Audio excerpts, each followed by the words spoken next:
Magandang umaga mga kapuso, andito pa rin po tayo sa Lubao, Pampanga at sa mga oras na ito ay tuloy na nga pong sumikat ang araw. Tandam na natin ang init. Kaya paalala po mga kapuso, para po sa mga lalabas ng bahay, magbango po ng sunscreen, ng payong at ng preskong damit. Tsaka tubig na rin po pananggalang at pangontra natin sa matinding sikat ng araw. Huwag din mga kapuso ay may 5 lugar po sa ating bansa makakaranas ng matinding init at alinsangan ngayong araw ng Biyernes.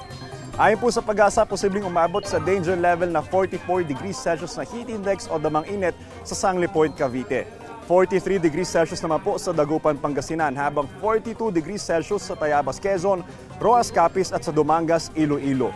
Extreme caution level pa rin ang posibleng heat index ngayong araw dito sa Metro Manila, 40 degrees po sa Pasay at 38 degrees Celsius sa Quezon City. Magkakaiba po ang reaksyon ng katawan natin ng bawat isa sa nararamdaman ng init. Kaya maging alerto po at pakiramdaman ng sarili kung nakakaranas ng sintomas ng heat cramps, heat exhaustion o kaya naman po ay heat stroke.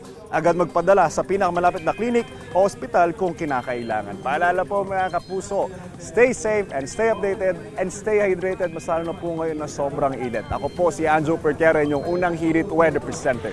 Know the weather before you go. Para mag-safe lagi. Mga kapuso.